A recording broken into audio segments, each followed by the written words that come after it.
Ko'pchilik tadbirkorlar biznes reja bilan moliyaviy modelni deyarli bir xil narsa deb o'ylashadi. Rostini aytsam, muammolar boshlanmaguncha shunaqa tuyuladi. Ikkalasida ham jadvallar bor, raqamlar bor, prognozlar bor. Hammasi juda jiddiy ko'rinadi. Lekin ularning vazifasi mutlaqo boshqa. Biznes reja faqatgina biz nima qurmoqchimizni degan savolga javob beradi.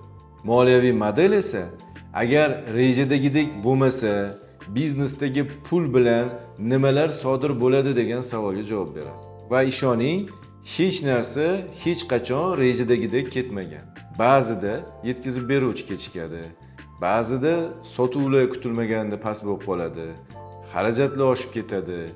Yangi xodim esa siz kutgan natijani bermay qolishi mumkin. Bu pessimizm emas, bu biznesni oddiy kundalik hayoti. Ko'pincha tadbirkorlar menga 40 betli chiroyli biznes rejani ko'rsatishadi. Lekin oddiy bitta savolga javob bera olmaydi. Agar sotuvlar 20% ga tushib ketsa, kompaniya necha oy yashay oladi?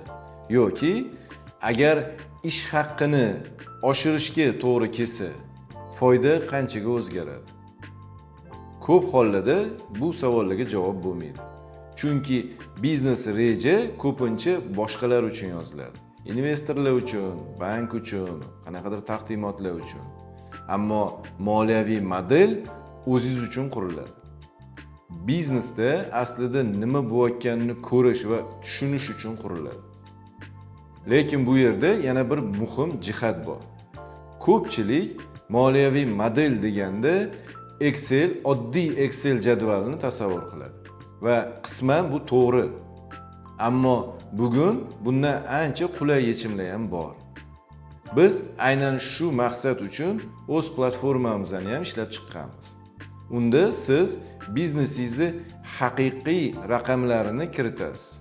Daromadlaringizni, xarajatlaringizni, mahsulotingiz tannarxini, ish haqqi, investitsiyalarni va biznesingizga tegishli qolgan barcha asosiy ko'rsatkichlarni. Shundan keyin platforma hammasini avtomatik hisoblashni boshlaydi. Yil davomida biznesingiz qanday o'zgarishini ko'rsatishni boshlaydi.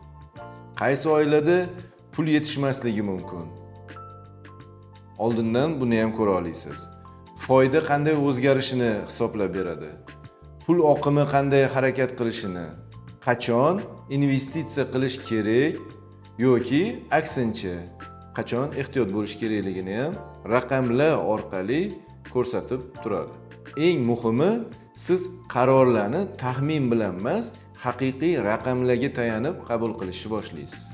Ushbu Finmodel havolasini pastdagi tavsiflarda qoldirib ketaman. Biznes reja ideal ssenariy yaxshi ko'radi. Moliyaviy model esa haqiqiy hayot bilan ishlaydi. Ba'zan u yoqimsiz haqiqatni ham ko'rsatadi. Lekin aynan shu haqiqat biznesni saqlab qolish ehtimoli bor. Shuning uchun, menimcha, ishlab turgan biznes uchun moliyaviy model biznes rejadan ancha muhimroq. Reja sizga maqsadni ko'rsatadi, lekin qarorlar prezentatsiyalarda qabul qilinmaydi.